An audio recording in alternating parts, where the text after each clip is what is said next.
Welcome back. These are not boobs, these are knees. Just saying. These are knees. I don't. Yeah. Kind of look cool though. Wonder what I would look like with boobs.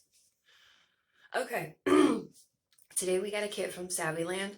They sent me a kit to review, so I'm going to review it and tell you what I honestly think, and then I will give it away. I did use some of the Polygel, but I didn't use the nail file. I didn't use the cuticle pusher, and I didn't use some of the Polygel in it. And yeah, I mean, I didn't use the main things, and the Polygel, I only used a little bit out of each one. So you're welcome to have it. Just state that you would like to be entered in for the giveaway. I'm only going to let it go on for a week. So this one is not going to be stretched out because there is going to be a bigger giveaway coming. So today's story, it does contain graphic acts of violence, so viewer discretion advised. This is a true crime story. It does contain couple crazy things. Couple crazy things. Do you guys know like why? Like, you know how when you're in the house and you feel like you hear things going on and it scares you, it makes you think somebody's in the house with you? We're going over that today. So, all right. Viewer discussion advice. Criminalclaws.com is up and running. If you would like to support the channel or you would like to support me and, help out with everything that's going on with the business or the channel or whatever, criminalclaws.com is now open. You can go, we have graphic tees with logos on the front and then quotes on the back.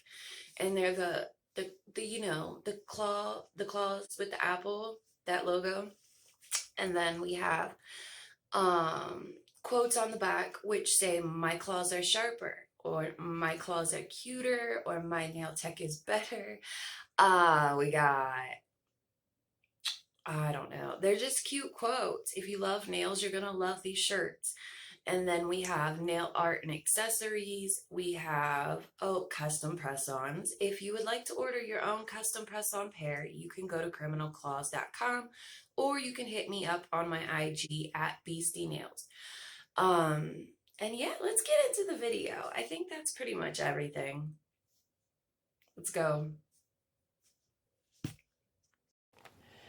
Alright, so I just wanted to say that my plans for this set is going to kind of mimic a little bit of this. I'm going to have like a rainbow on one and a cloud on another.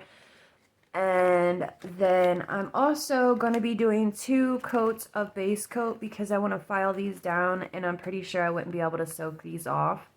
So, and then the dual forms that they send are the ones that are kind of straighter than being curved. If you ever seen the, good God, if you've ever seen the ones that are curved, like they're extremely curved, and these ones aren't extremely curved. I've never really used dual forms except for messing them up in the very beginning when they advertised how easy they was to use, and then I realized how not easy they are to use. So these are curved a little bit, but not really. If you look at the sidewalls, they're not that big of a curve. I do know they have some straighter ones. Do they even have ones that would fit my thumb? I don't know. Let's see. This is the size 0. So would it fit my thumb? That's a pretty tight fit, but I have pretty big hands, so I don't know. I don't know if that would make, like, because you kind of want them to lift up a little bit. I'm pretty sure that's too small for my thumb. So I guess you could use the rest of them and then just kind of build your thumbnail out of the paper forms. And that's what I'm going to use today. I'm actually going to use everything from this kit. So I'll be using these paper forms, and then we're going to be using all of these polygels. So it shows you what the polygel in the daylight is supposed to be like, and then it shows you at night. So this looks like it's a blue, and then we have a lime green, and then we have an orange, And then we have another blue, a light blue. And then we have a yellow. And then we have pink. And then purple. And then, of course, they send you a top and a base. So these are like the cutest, tiniest little bottles of polish that I've ever seen.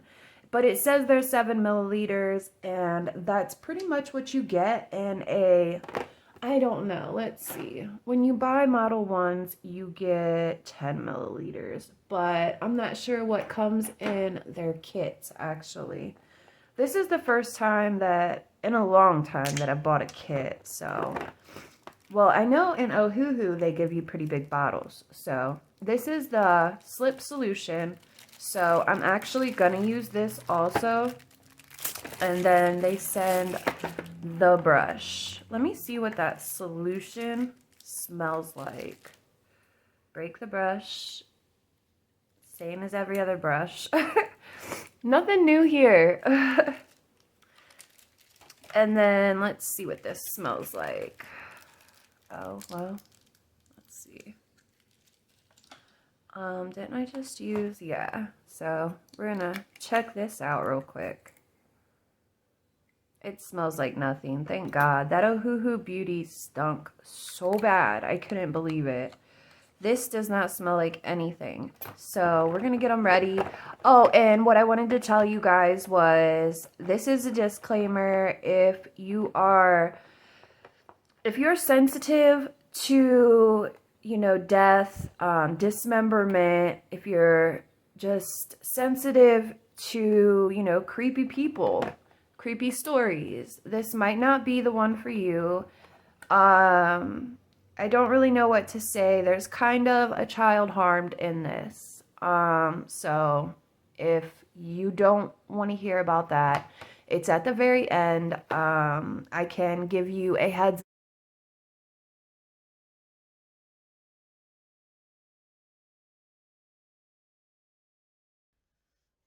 All right, so before we get into the story, I wanted to let you guys know that I used the forms like I said I was going to use, and you'll see me taking the forms off and turning the nails over.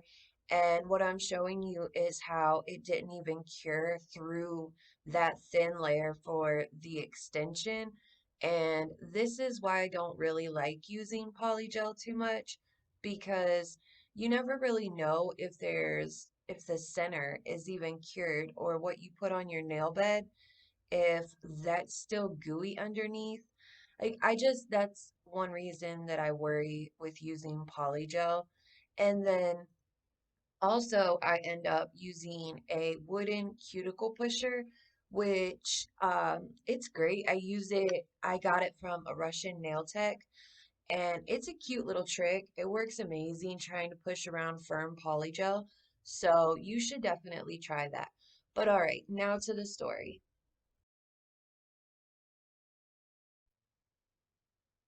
Today we're going to talk about the story of the boy in the walls.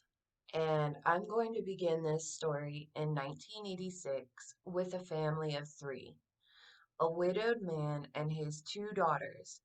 3 months prior, this man, Brian, and his two daughters, Annie, who was 15, and Jessica, who was 8, had experienced one of the worst things you could ever experience. His wife and mother to the two girls had fought cancer but lost her battle. The two daughters were heartbroken and still really young. They actually decided to hold a seance to reach their deceased mother. Now, during this time, the girls started getting phone calls from a neighborhood boy who called himself Daniel. He called frequently, charming both the girls. He described himself as blonde, into sports, and he was very built. Just pretty much, he described himself as being really handsome. After a short period of time and several phone calls later, Daniel actually convinced Annie, who was 15 at the time, to go out on a date with him. When the day arrived to go out on their date, though, When Annie answered the door, the boy who stood in front of her was not a blonde, sporty, handsome boy. This boy had dark, greasy hair, very thin, not handsome at all. His clothes were really ragged and dirty.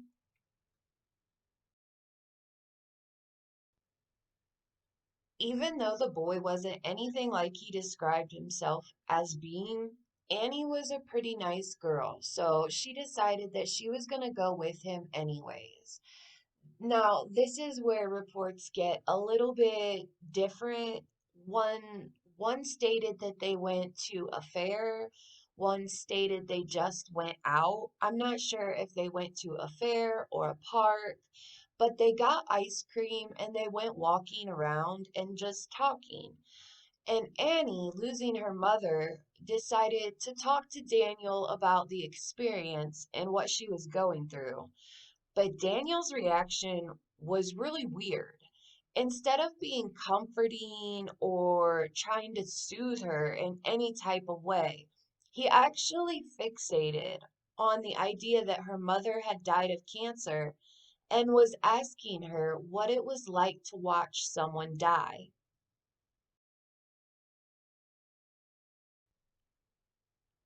Annie was over it. Daniel had a lot of nerve to show up, not even who he said he was. He was nothing like what he described himself to be. And then to take her on a date and force her to talk about her mother's death in a way that made him excited. She was just over it. She wanted to go home and be done with it. And he had called after this date, but Annie would not go on a second date with him. She declined him.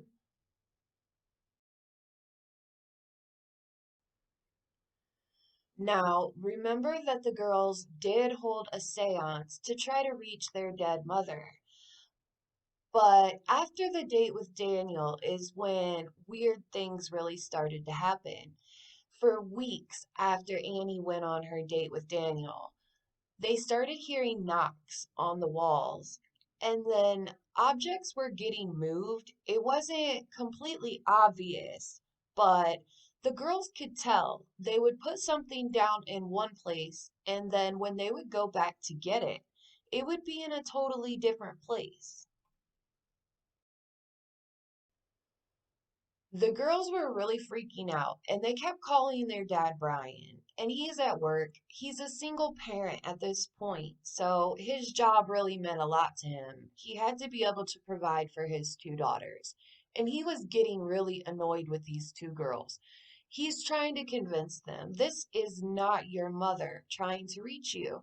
You girls are just, you're over imagining. This is your imagination at work. You guys have to stop. You can't keep calling me at work. But the girls ended up calling him one more time.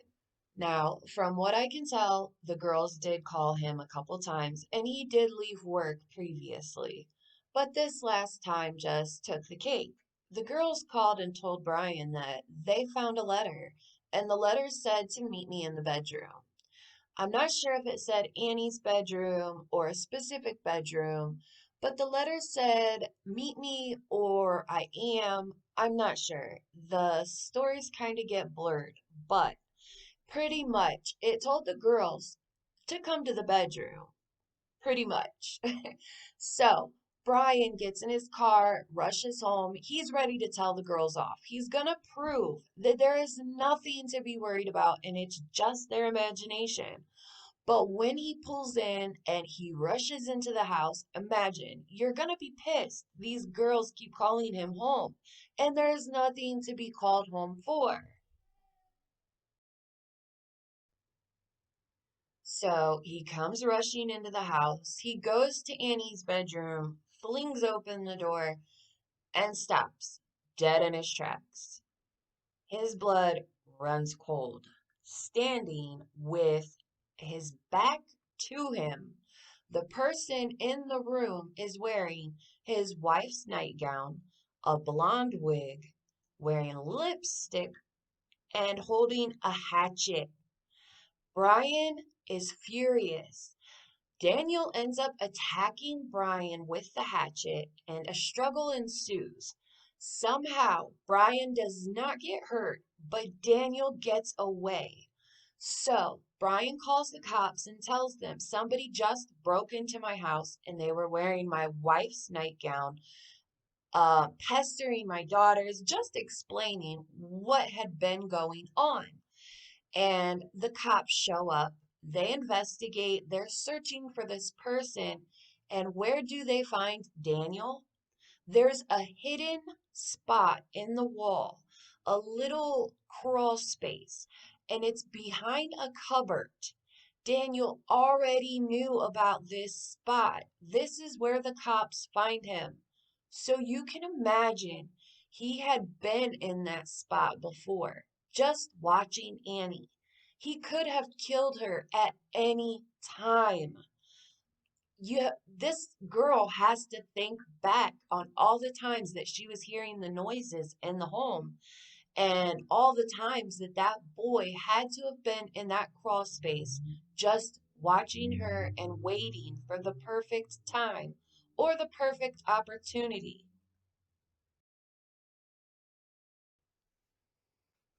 So, it's a win for the home team, right? The victim doesn't get killed. Like, everything's good. He's caught. He goes to jail. Oh, boys and girls, just wait a minute. Let's talk about who Daniel is first. Daniel grew up or was born May 17th, 1970. He grew up with his mother and stepfather, but growing up, he was physically, sexually, and psychologically abused by several adults in his life. Mainly, the one adult was his father, who doled out most of the abuse. Now, kids in school called him creepy and weird. I mean, of course he was creepy and weird. He was being molested. Come on. You guys got to remember before you start to judge somebody, just think you don't know what they're going through. So, just a reminder before you treat someone like crap or go to judge them, just think about how well you really know that person and do you know what they're going through. I know, side rant, I'm sorry. Back to the story. So, in school, he was diagnosed with dyslexia and he was sent to a psychologist because of his appearance, his hygiene, and just his weird behaviors. He's sent to a psychologist, and he is only 16 years old at this time. And at this time is when he meets Annie and Jessica and starts the phone calls. Now, during these phone calls, he was known for in the evenings after school breaking into homes and just moving things around. It was obvious the home was broken into, kind of, but not quite. And he was just trying to torment people at that point in time. So, up until his arrest, these are the things that this boy is doing as his pastime, just breaking into houses, calling girls and, lying about himself, going out on dates, but torturing the girl with her mother. This is what this boy has been up to at the age of 16.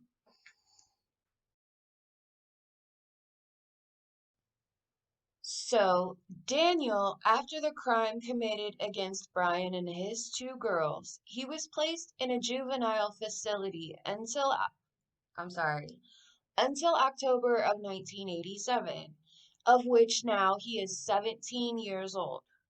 Now, this is where the story really gets sad. So, if you think that at any point in time you feel the need to turn away from this video, please do so. You don't need to hear these things that happen. This is a very cruel event that happens. I'm just letting you know. So, Daniel is released from juvenile detention. Back to home he goes. He breaks into his neighbor's house and steals two handguns. December 1987, Daniel breaks into the home of Priscilla and Andrew Gustafson. Priscilla and Andrew have two young children, Abigail, who is 7, and William, who is 5. Andrew was at work at the time, and Priscilla was pregnant. Daniel broke into the home and proceeded to rape and shoot Priscilla at point blank range multiple times. After raping and shooting pregnant Priscilla, he goes into one of their spare bathrooms and drowns Abigail, who is 8. Then he proceeds to go into a separate bathroom, taking William in with him and drowning William, who was 5. Andrew later returns home from work to see his wife dead in a pool of blood on their bed. Looking for the children, he goes into the bathroom and finds his son William floating face down in the bathtub, and then later finds Abigail again floating face down in the bathtub. He calls the police, and the police come out as soon as possible, and an investigation ensues. Pretty quickly, they know it was Daniel that committed these crimes.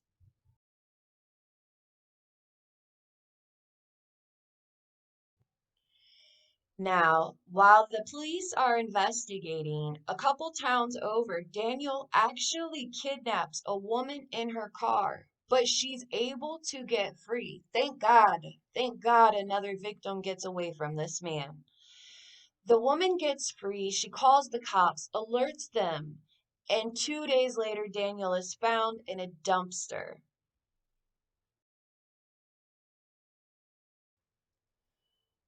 When the police took Daniel and was searching him, they actually found a hair on one of Daniel's socks that belonged to Abigail, Priscilla's daughter, of which he drowned. So that was just sealed it in, locked it in. This boy did this crime for sure. He was there. He had no reason being in that home. He was there. A year later, Daniel was sentenced to 3 life sentences for the murder of the 3 Gustafsons. On March 22nd of 2017, though, a resentencing hearing for Daniel was held at Middlesex Superior Court in Massachusetts. Daniel asked for a reduction in his sentence at the hearing and mentioned that at his first appeal, previous court rulings were cited, saying that individuals convicted of murder should be given a meaningful opportunity to re-engage with society. There was also new laws allowing juveniles convicted of murder with extreme cruelty and atrocity to ask for parole after they've been behind bars for a minimum of 30 years. The judge, however, affirmed Daniel's sentence of 3 consecutive terms of life imprisonment, with the possibility of parole after 45 years, after a forensic psychiatrist evaluated LaPlante, Daniel, and found that he was not remorseful at all for his crimes. Now, I'm pissed.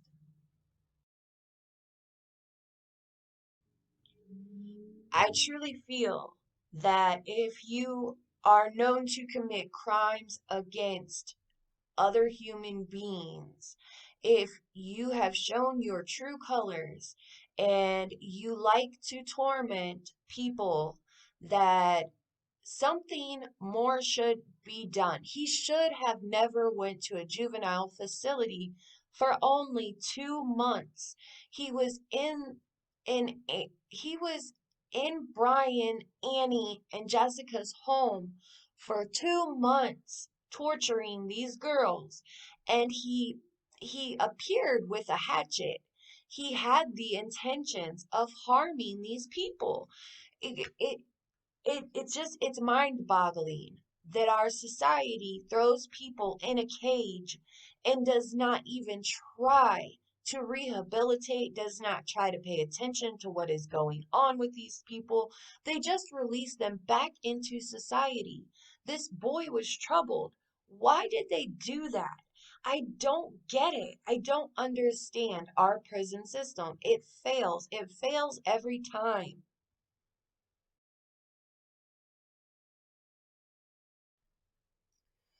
All right, guys, that's the end to the story. Tell me what you guys think should have happened to Daniel LaPlante. Should he have been kept longer? Should they have gotten him some sort of help? You know that juvenile detention facilities, they're just throwing them in with kids that don't go to school, kids that run away. This boy needed more help than just a juvenile detention facility.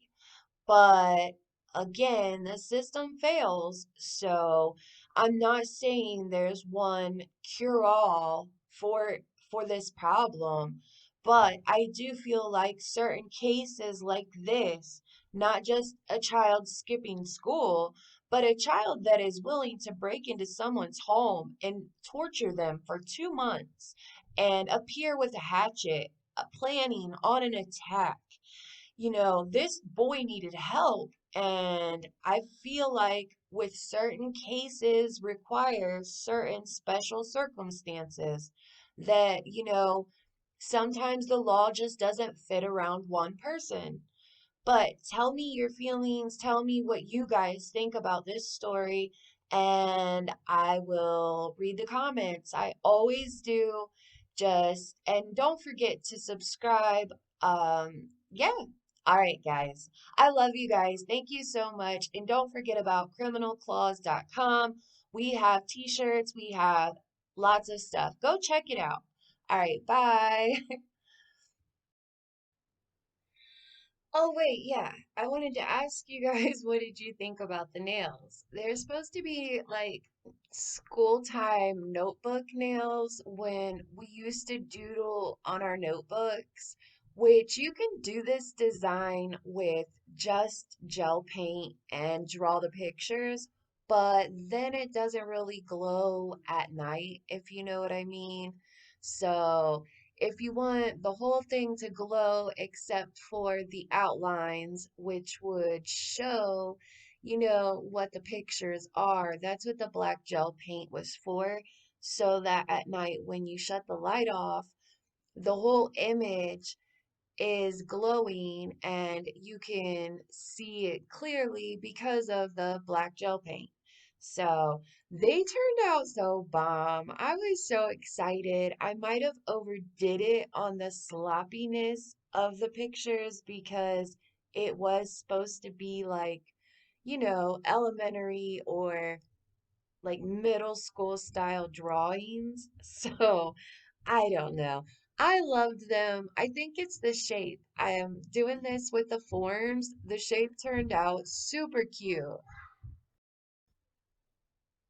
All right. And then don't forget that I'm giving this kit away. So just say if you're interested. If you're not, that's fine. I understand. I did open it. I did use some out of it. But like I said, the file wasn't used. The pusher wasn't used. There's still forms left. And I didn't use the dual forms. So only a little bit of polygel was used out of it. And I don't plan on using it again. And yeah, I think that really is the end of this video now. I really do love you guys. Thank you so much for being here and hanging out.